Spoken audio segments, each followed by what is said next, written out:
جھنجھوڑتے ہیں آپ کو، ادھر سے یہ جھنجھوڑتے ہیں ادھر سے وہ.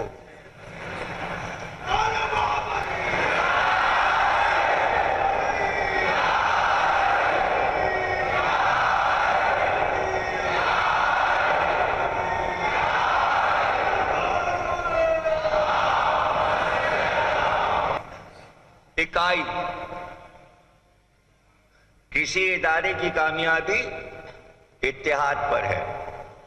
اتحاد پارا پارا ہو گیا، ادارہ ختم ہو گیا، اختلاف ہو گیا. اللہ یہ نہیں چاہتا.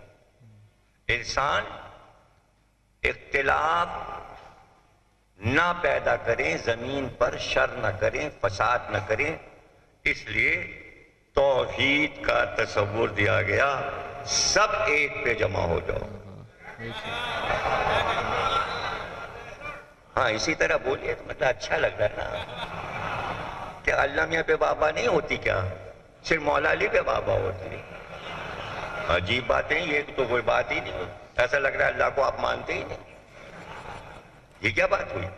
لا الہ تو پہلے ہے نا. یہ ایک مرکز ہے، سب اس پہ جمع ہو جاؤ، چاروں طرف سے آگے. ایک نبی بھیج رہے ہیں، اسی پر متفق ہو جاؤ. 10 نبی ایک وقت میں نہیں، ایک. آخر میں اللہ نے کہا کہ آخری نبی بھیجیں، اس کے بعد نبوت نہیں ہے. اب تمہیں 1,00,000 برس گزر چکے ہیں، تمہیں سبق یاد ہو گیا کہ اللہ ایک ہے. صرف اللہ ایک سب سے زیادہ رٹایا گیا. 1,24,000 صرف یہ کہنے آئے اللہ ایک ہے، اللہ ایک ہے، اللہ ایک ہے، اللہ ایک ہے. اتنی چھوٹی سی بات ہزاروں برس کہی گئی اور آخر میں کہا گیا اب بات ختم ہو گئی، اب کوئی نہیں آئے گا اللہ ایک کہنے کے لیے، بآخری ہے محمد.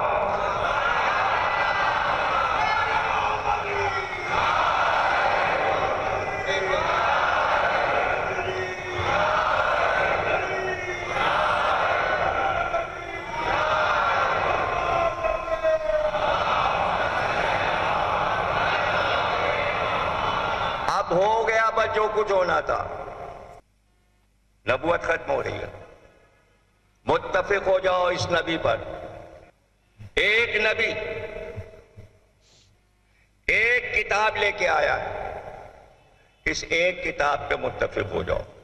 اب اللہ نے کہا ایک اللہ، ایک نبی، ایک کتاب. اب نبی یہ چاہتا ہے بحکم الہی کہ میرے بعد تم منتشر نہ ہو جانا، ایک پر متحد ہو جاؤ، اس کا نام علی ہے.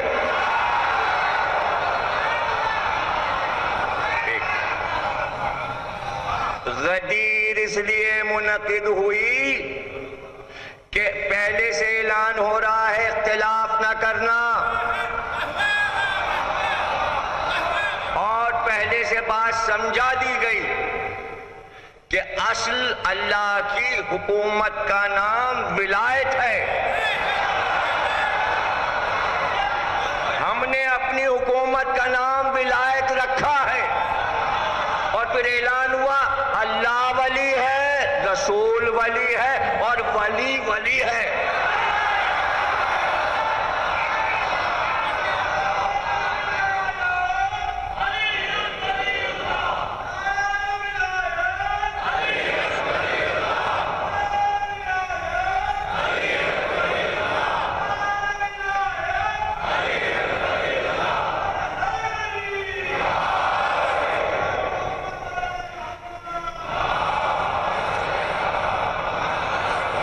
ہزاروں برس سے توحید پر متحد کیوں کیا جا رہا تھا؟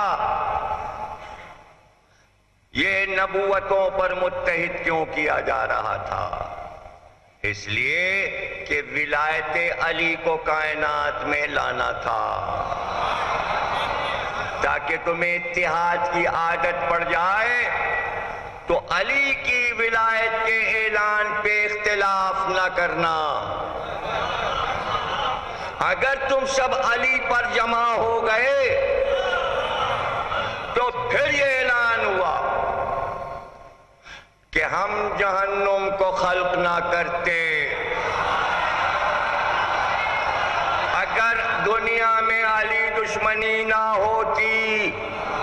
یعنی پہلے سے اللہ کو معلوم ہے کہ علی پر تم اختلاف کرو گے، لیکن اللہ یہ چاہتا ہے کہ اختلاف نہ کرو، تو اب جو اختلاف پیدا ہوگا علی کے بعد اس کا ذمہ دار اللہ نہیں ہے، تم خود ہو۔ اب اللہ حجت تمام کرنا چاہتا تھا، اس لیے غدیر کا واقعہ ہوا کہ ہم تمہیں بے ہدایت نہیں چھوڑنا چاہتے محمد کے بعد۔ اب اگر تم بے ہدایت ہو گئے تو ذمہ دار تم ہوگے اور جہنم تمہارا انتظار کر رہا ہے۔ اب ظاہر ہے کہ کوئی کہے بھئی یہ تو بڑی کڑی سزا دے دی اللہ نے، اور یہ اتنی دن سے یاد کرایا جا رہا ہے، ایک ایک ایک ایک ایک ہر چیز ایک، اللہ ایک، رسول ایک، کتاب ایک، تو جو علی کا معاملہ آ گیا تو ایک کیوں نہیں؟ یہ سبق کیسے بدل گیا؟ یہ اختلاف کیسے ذہن میں پیدا ہو رہا ہے؟ تو اگر پیدا ہو رہا ہے، ہمیں معلوم ہے کہ پیدا ہوگا، اللہ جانتا تھا ایسا ہوگا، اور علی پر متفق نہیں ہوں گے، اس لیے اس نے پہلے ہی ارادہ کر لیا تھا کہ ہم جہنم خلق کر دیں پہلے سے۔ اگر اسے یہ معلوم ہوتا کہ ساری دنیا علی پر متفق ہو جائے گی تو جہنم نہ بناتا۔ اسی وقت وہ جانتا تھا کہ انسان ہم نے بنایا ہے، اس کے ذہن میں تضاد ہے، یہ علی پہ اختلاف کرے گا، اس لیے جہنم بنا دیا۔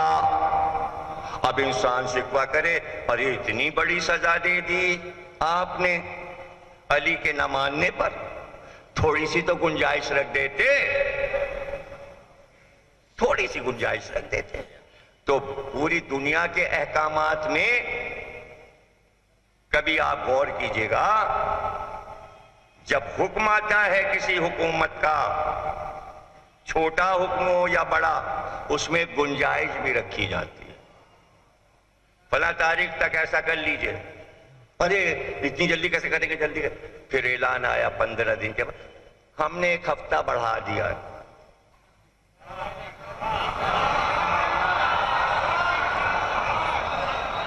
تو گنجائش قانون نافذ کرنے والا دقتوں کو دیکھ کر تھوڑی سی گنجائش رکھتا ہے۔ اللہ تو کائنات کا مالک ہے، اعلان کر دیا اگر تم علی پہ متفق نہ ہوگے تو جہنم تو ہے، دوزخ تو ہم نے بنایا ہے، اب جانا ہے تو جاؤ۔ نہیں، آپ نے بڑی کڑی سزا دے دی علی کے نہ ماننے پر، ہم نے تو اللہ بھی مان لیا، رسول بھی مان لیا، قرآن بھی مان لیا، کعبہ بھی مان لیا، اور اس کے بعد علی کو اگر نہیں مانا تو جہنم میں جائیں گے۔ تو تھوڑی سی گنجائش دے دیتے، اللہ نے گنجائش رکھ دی، 5 دن بڑھا دیے، 10 دن بڑھا دیے، سمجھ گئے ہیں نا بات، گنجائش سمجھ گئے، قانون میں گنجائش سمجھ گئے۔ تو علی نے سلمان سے کہا، سلمان نے کہا مولا کچھ راز کائنات بتائیے۔ کہا جاؤ رسول اللہ سے پوچھو۔ کہا تو پوچھو کیسے؟ کہا جا کے پوچھنا کہ معراج میں آپ کو اللہ نے 70,000 راز بتائے ہیں، 70,000 راز، اور جا کے کہنا یا رسول اللہ اس میں سے ایک ہمیں بتا دیجئے۔ سلمان پہنچ گئے، کہا یا رسول اللہ معراج میں اللہ نے آپ کو 70,000 راز بتائے تھے۔ تو رسول اللہ مسکرائے، کہا علی کے پاس سے آ رہا ہے؟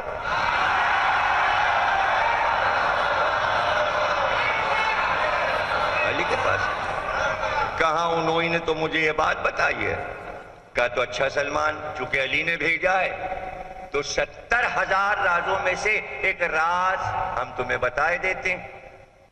سلمان، اللہ نے شب معراج رازوں میں ایک راز ہمیں یہ بھی بتایا کہ اگر کسی دنیا کے انسان کے دل میں رائی کے دانے کے برابر، رائی دیکھا ہے نا، رائی دیکھا ہے، رائی کاہے میں پڑتی ہے، کس چیز میں پڑتی ہے؟ کوفتے میں، رائی اس لیے پڑتی ہے کوفتہ ٹوٹے نہ. رائی اس کو جمع رکھتی ہے, ٹوٹنے نہیں دیتی. یہ ہے رائی میں طاقت. تو رسول اللہ نے کہا رائی کا دانہ کائنات میں سب سے چھوٹا ہوتا ہے. رائی کے دانے کے برابر کسی کے دل میں علی کی محبت ہوگی تو اللہ نے کہا اسے جہنم میں نہیں ڈالے گا.